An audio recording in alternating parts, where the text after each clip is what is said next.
Feliz sábado para você que está aqui no Identidade, que começa agora, já no fim aí de uma semana inteira de trabalho, de muitas experiências positivas que nós tivemos juntos aqui. A gente está no terceiro mês do ano de 2022. Eu tenho certeza que o Identidade vai trazer muitas histórias incríveis de superação e de encontros com Deus ao longo desse ano, assim como foi com o meu convidado de hoje. Alguém que descobriu o verdadeiro valor que esse dia, o sábado, tem. Um dia que foi criado por Deus para que a gente tivesse descanso e para que a gente pudesse aproveitá-lo. Se você quer conhecer mais sobre a importância desse dia separado, diferente, fica comigo aqui até o final do programa. E já que a gente vai falar sobre sábado, nada melhor do que estudar mais sobre ele através desse estudo aqui, ó. O sábado da criação.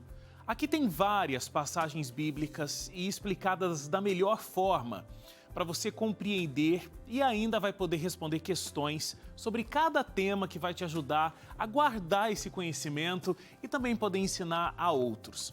Peça esse conteúdo sem pagar nada e em horário comercial para 0 Operadora 12 2127 3121.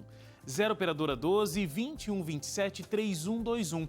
Ou também você pode mandar um WhatsApp para a gente. O código é 12 982440077. 12 982440077. Você fala que viu aqui no Identidade e depois é só esperar aí na comodidade do seu lar. Então não perca tempo e nem conhecimento, viu? E depois do nosso intervalo, eu vou receber aqui o pastor Igor Carvalho. Ele conheceu a mensagem bíblica com apenas 6 anos, com a ajuda dos avós e também da mãe, que ensinava a palavra de Deus com toda a atenção e carinho. Ao crescer, o Igor se deparou com novas verdades bíblicas, inclusive com a doutrina do sábado. Foi uma vida de descobertas e aprendizados que o levou a se tornar pastor da Igreja Adventista. Hoje ele ajuda outras pessoas a conhecerem mais sobre o amor de Deus e a se prepararem para a eternidade. A gente vai saber mais detalhes sobre a fidelidade do Igor e tudo o que ele tem aprendido com Deus ao longo desses anos, logo mais em 30 segundos aqui no Identidade. Até mais.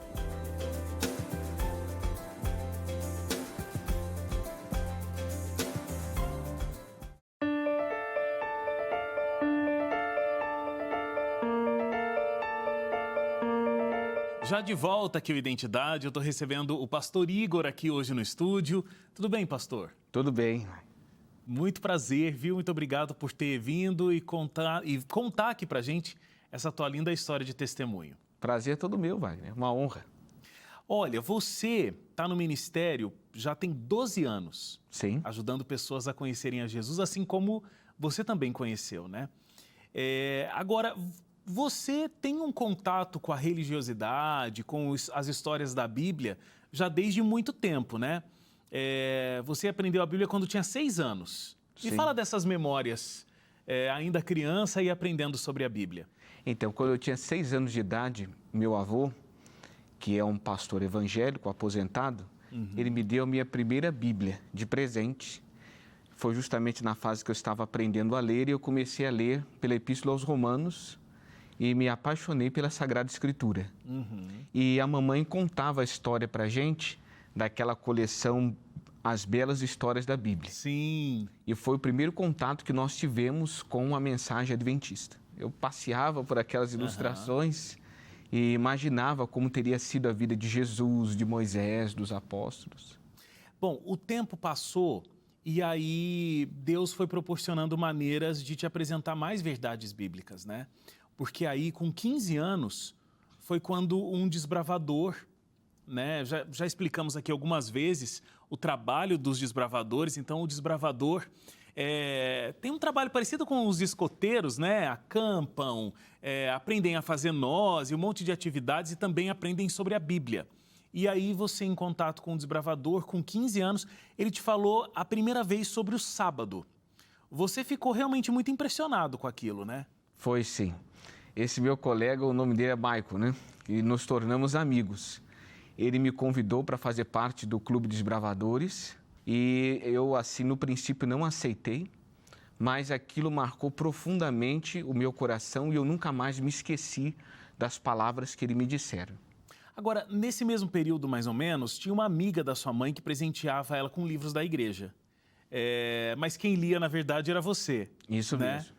Vocês chegaram a frequentar pequenos grupos da igreja, aprenderam algumas coisas, gostavam de algumas coisas, mas não concordavam com outras, né?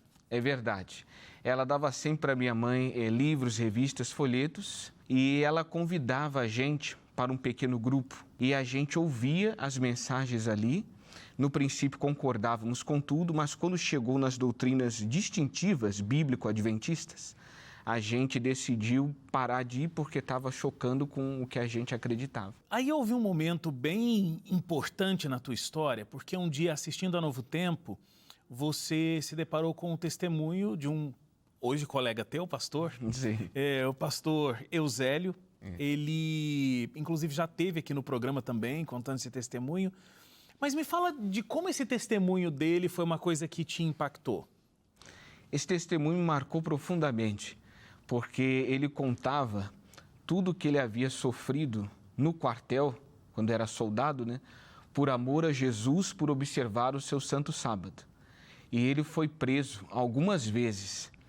E aquela história me deixou muito comovido, porque eu fiquei pensando assim, bem, se esse homem está sendo tão fiel a Deus e sofreu tanto por essa fidelidade, será que eu não estou sendo infiel? E aí eu peguei uma concordância bíblica, aí fui no verbete sábado, e ali vi todas as referências bíblicas sobre o sábado e conferindo com a minha Bíblia. E aí eu levei um dia inteiro fazendo isso. E cheguei à conclusão de que realmente o sábado é o 7º dia da semana e é o dia verdadeiro de guarda. E a sua família no meio de tudo isso? Então, no começo, né, houve uma reação um pouco negativa. Por exemplo, a minha mãe via com simpatia os adventistas, até por causa dessa amiga, né, colega de serviço, mas depois que ela viu que eu estava decidido mesmo a guardar o sábado, né, ela falou que isso não poderia ser, porque isso ia prejudicar a minha vida, meu trabalho, meus estudos. E ela juntou assim uns livros de Ellen White que eu tinha e falou que ia pôr fogo em todos eles. Uau! E meu avô paterno, né, que é pastor, que me deu a Bíblia, se aproximou dela e falou assim, olha, todo mundo aqui acha que o menino está errado. Mas e se ele estiver certo? Aí o seu problema não é com ele, é com Deus. Então você pensa bem no que você está fazendo. E aí ela se acalmou, né? Decidiu pôr os livros de volta no lugar e eu pude testemunhar para ela também, pregar para ela. E ela aceitou essa mensagem também. Bom, o pastor Eusélio, que teve uma diferença tremenda aí na tua decisão, gravou uma mensagem aqui para você. Vamos dar uma olhadinha. Sabe, pastor Igor, eu estava aqui pensando o tamanho do alcance de um testemunho. Que coisa poderosa, né? Eu jamais imaginei que aquele testemunho do quartel fosse alcançar a tua vida e fosse levar você a tomar uma decisão ao lado da verdade, ao lado do sábado, o dia do Senhor. Então, que coisa espetacular é quando Deus nos usa ou usa o nosso testemunho para alcançar pessoas sinceras. E foi o que aconteceu com você. Então, por isso, nós não podemos ficar calados. Nós temos que anunciar, nós temos que proclamar as maravilhas que Deus tem feito em nossa vida, porque Deus vai usar isto para alcançar vidas sinceras para o teu reino. Muito obrigado, pastor Eusélio, muito obrigado. Você, depois de ler muito da palavra de Deus e depois, inclusive, de assistir ao testemunho do pastor Eusélio aqui na Novo Tempo, você também teve um sonho, né? Sim. Quero agradecer a ele primeiro por essa mensagem, né? Que, poxa, que legal ver o pastor Eusélio depois de tanto tempo, né? Que a gente não se vê, não se encontra. Realmente, no mês de março de 2004, eu tive um sonho que eu via assim, uma placa de uma madeira muito escurecida e tinha umas letras douradas em alto relevo que diziam: a lei é o testemunho, se eles não falarem segundo esta palavra, nunca verão a alva. E eu tinha uma recordação de que já havia lido aquilo na Bíblia, eu conferi e realmente estava lá em Isaías 8:20. E foi aí que eu decidi rever não apenas a questão do dia de guarda, mas a questão de várias outras doutrinas nas quais eu fora ensinado, se elas estavam de acordo com as Escrituras. E aí fui conferindo que algumas coisas não estavam, né? E nós retornamos ao pequeno grupo. O que, por exemplo? Por exemplo, a volta de Jesus. Nós acreditávamos num arrebatamento secreto, né? Sim. E aí, ao estudar a Bíblia, né, porque eu voltei ao pequeno grupo, descobri que não, que Jesus voltará sobre as nuvens do céu com poder e grande glória. Todo olho verá. Todo olho verá, né? E nesse momento vai acontecer o arrebatamento da igreja, não antes, né? Também sobre a imortalidade da alma. Por exemplo, nós criamos nisso, que a pessoa quando morre vai imediatamente para o céu, imediatamente para o inferno. E aí, ao estudar a Bíblia, descobrimos que não, que a morte é como se fosse um sono, é um estado de inconsciência até a ressurreição. Agora, você tinha quantos anos nesse período? Ainda 15 anos ou já tinha... Não, nesse período eu tinha 17. Ah, já tinha passado ali 2 anos daquele período que você ouviu falar sobre o sábado da primeira vez, aí viu esse testemunho. Mais uma vez eu pergunto assim, porque para um jovem, lutar contra o que a família acredita, o que está sendo colocado ali pela família como uma verdade, é algo muito difícil, né? Então, ir para essas verdades, por exemplo, da volta de Jesus, a imortalidade da alma e outras que você deve ter descoberto, contra uma família que já tem uma geração, né? Os avós, pastores evangélicos e com uma interpretação ali da Bíblia que não era aquela verdade que você estava descobrindo naquele momento. Como é que você se sentia? Então, eu entendi como dando continuidade à luz que eles seguiam antes. Entendi. Não como uma guerra. Isso é importante a gente entender, ter essa maturidade, né? Meu avô teve uma influência muito positiva sobre a minha vida. Tanto é que ele foi a pessoa que mais apoiou a minha decisão ao lado da Igreja Adventista. Porque ele tem plena consciência, né? É vivo até hoje com 94 anos, vai completar em breve 95. E ele tem plena consciência de que o que ele me passou, me transmitiu, foram princípios bíblicos. E que eu deveria andar à luz daqueles princípios e ir além. Claro. E não apenas me conformar com aquilo que eu aprendi. E foi isso que eu fiz, né? Então, quando a gente vem de uma tradição religiosa, a gente precisa ter essa mente aberta para entender que nós recebemos um importante fundamento, devemos guardar todas as coisas boas que nós aprendemos, mas não ficar apenas ali, mas progredir, dar continuidade ao importante legado que recebemos. Foi essa decisão que eu tomei. E eu acho que a gente vem de uma tradição, por ser um país com uma tradição religiosa de muitos anos, de que a gente não pode questionar quando a gente aprende alguma coisa, né? E isso é um problema muito sério. Toda verdade está contida na palavra de Deus, na Bíblia. Então, quando a gente olha para a Bíblia, a gente não precisa ter medo de questionar aquilo que a gente está lendo, aquilo que a gente está aprendendo. Porque a Bíblia vai ter a resposta correta, né? Se você está do lado da interpretação verídica da palavra de Deus, você não tem problema de questionar nada. Porque as palavras, a palavra correta vai vir da palavra de Deus exatamente, né? E foi isso que aconteceu com você. Foi exatamente isso, né? E eu pude ser batizado, né, na Igreja Adventista e para mim é uma alegria muito grande estar nesse caminho até hoje. Amém. Né? E pregando para outras pessoas também, que é a minha vida hoje. Pastor, vamos lá para um intervalo rápido aqui e aí na volta a gente vai entender como essa verdade também foi atingindo cada vez mais a tua família. Então, rapidinho a gente volta aqui com Identidade. Até já.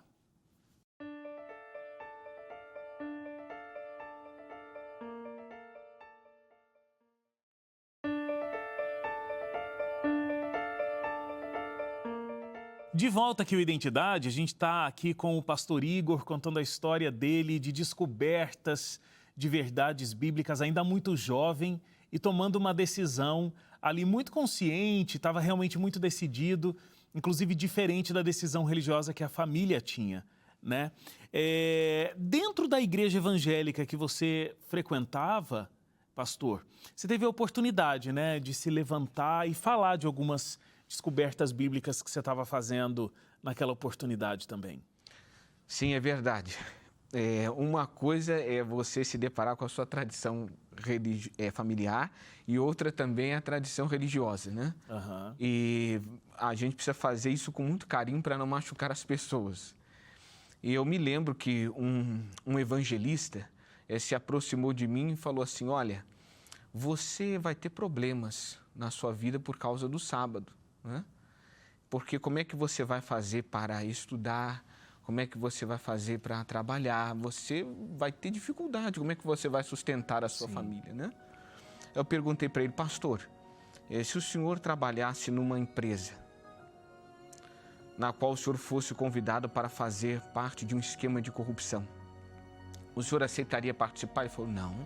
Eu falei assim, mas o senhor vai perder o seu emprego? Ele disse, claro, eu não posso desobedecer a Deus. Aí ele falou assim, aí eu fiz a ele outra pergunta.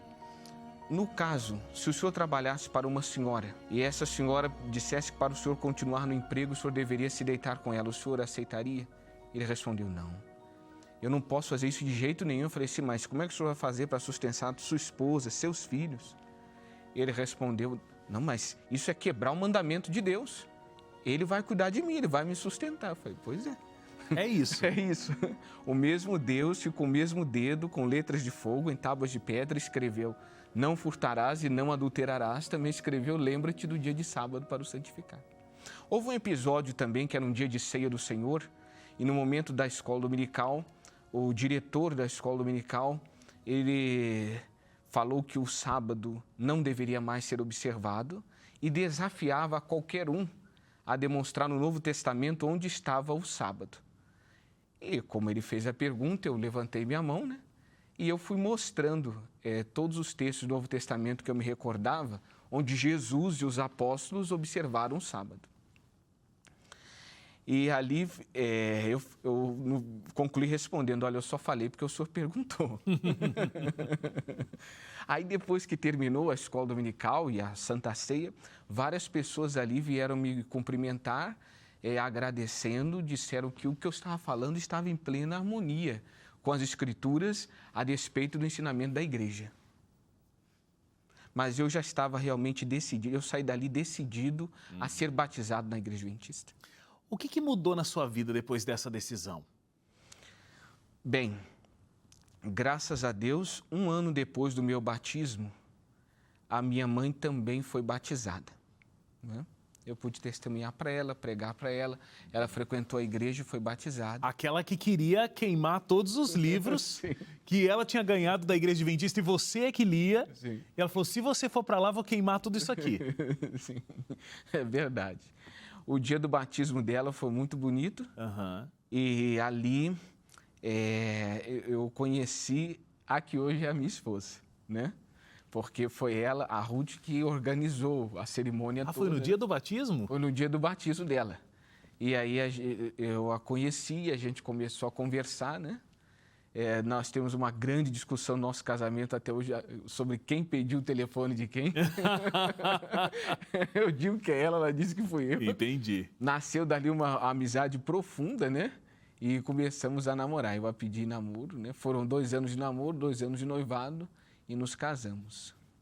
Bom, depois desse período do batismo, você foi trabalhar como vendedor de livros. Sim. Dessa mensagem que você tanto acreditava. E com esse valor da venda de livros, você pagava a sua faculdade de teologia. Sim. Como é que foi essa decisão, esse chamado a fazer teologia? Porque uma coisa é aceitar uma verdade e se tornar um cristão. Bom, você já era cristão, né? Mas se tornar, ali naquele momento, adventista do 7º dia. Outra coisa é decidir ser um pastor adventista, né? Como é que foi essa decisão? Foi uma decisão difícil, porque na época, inclusive, eu tinha... foi o primeiro ano daquele Enem, né? Desse Exame Nacional do Ensino Médio, e eu, então, ganhei uma bolsa de 50% para estudar na Faculdade Souza Marques, lá no Rio, na Escola de Medicina, que inclusive na época, não sei se é até hoje, era uma faculdade de medicina muito conceituada. Inclusive um dos professores é até o doutor Enéas Carneiro, já falecido, né? Grande cardiologista brasileiro. E meu pai disse, olha, eu vou te ajudar com o restante, você vai estudar. E aí, nessa mesma época, eu comecei a sentir o chamado no coração, né? Não ouvi nada, não vi nada, mas senti no coração o desejo de ingressar no Ministério Pastoral. E o meu pastor, o pastor Jean Ross, me incentivava muito a estudar teologia, né? E aí foi outro dilema que eu tive de enfrentar com a minha família, explicar a decisão, a dificuldade em ter, puxa, você vai deixar uma faculdade de medicina para estudar teologia e tal? Não compensa, não vale a pena. Mas foi a minha decisão. E eu fui então para a Colportagem, né, que é a obra de venda de livros cristãos, e para mim foi uma experiência maravilhosa de evangelismo pessoal. Né? E experimentei vários milagres ali, né, e pude estudar na Faculdade de Teologia. Depois de alguns anos, você casou, teve a sua filha, inclusive, né, vocês lutaram muito com algumas complicações de saúde que a sua filha teve e tudo mais. Mas aconteceu depois de algum tempo uma coisa muito especial também, que acho que vale a pena a gente ressaltar, que é um reencontro com um amigo do ensino médio. Sim. E foi um reencontro muito especial, né? Foi sim. Eu fui assumir o distrito de Jardim da Prata, lá em Nova Iguaçu. E aí, quando eu fui visitar a igreja de Santo Elias, né, eu fui conhecer ali o corpo de anciãos, né, de líderes locais da igreja, oficiais. Um dos líderes ali é justamente o Maico, que havia pregado para mim 15 anos antes. Ah, era o desbravador que falou sobre o sábado. Era o desbravador que falou sobre o sábado. Né? Então, nós nos abraçamos, foi uma emoção muito grande, né? E depois a gente pôde conversar sobre como será o céu, né? Esses reencontros que nós teremos ali. Com certeza, porque foi a primeira pessoa que, né, te deu esse despertar sobre o sábado. Foi uma surpresa muito grande, ele jamais poderia imaginar, nem eu. Encontros que Deus proporciona, né? Hoje, já ajudando outras pessoas a terem um encontro com Deus, né, pastoreando igrejas e tudo mais, como é que você olha para essa sua decisão? Como é que a sua família olha para essa decisão? E o mais importante, não só falando de uma denominação, mas quem era Deus para você ali no passado? Quem é Deus hoje para você? Olha, Wagner, graças a Deus, a minha família tem um carinho muito grande pela Igreja Adventista do Sétimo Dia. Um carinho e respeito, todos eles. Né? E com o passar do tempo, todos passaram a apoiar muito a minha decisão. Né? Deus nos deu uma filha maravilhosa, que é um fruto de um milagre, né? E ela é a minha dupla missionária, porque a maioria das vezes que eu saio com ela. E, assim, eu vou dizer para você, há um preconceito muito grande no meio religioso com a mensagem adventista, como se fosse uma mensagem legalista. E eu vou dizer para você, do fundo do meu coração, né, para os telespectadores, que eu só fui compreender plenamente a graça quando eu conheci a mensagem bíblico-adventista. Né? Não de forma nenhuma querendo jogar fora todas as coisas boas que eu aprendi na minha religião anterior, ou na minha denominação anterior, melhor dizendo, mas a impressão que eu tinha de Deus era de um velhinho de camisolão, sentado num trono, com um martelo na mão, disposto a dar na cabeça do primeiro que lhe passasse na frente. Né? Autoridade. Uma autoridade. Autoritário, na verdade. Autoritário. Né? Porém, hoje, Jesus é o meu melhor amigo. Né? A visão de Deus que eu tenho hoje é essa, é a visão da graça, do perdão, do amor. Amém. Eu queria muito agradecer por você ter vindo aqui e ter contado essa história, porque eu acho que ela é uma história de muita resiliência e força, porque às vezes a gente pode simplesmente olhar para alguma coisa, mas não querer. Ah, tá bom, eu tô vendo isso aqui, mas olha, tem toda uma tradição aqui de família, tem toda uma coisa que eu já estudei, e você quebrou tudo isso por essa verdade que você encontrou. Então, muito obrigado e que Deus continue abençoando a sua vida e o seu ministério, pastor. Amém, eu que agradeço, Wagner. Privilégio, uma honra estar aqui. Obrigado a você também que ficou com a gente até agora. Um feliz sábado para você e a gente se encontra na segunda-feira às 11h30 da noite. Até lá. Tchau, tchau.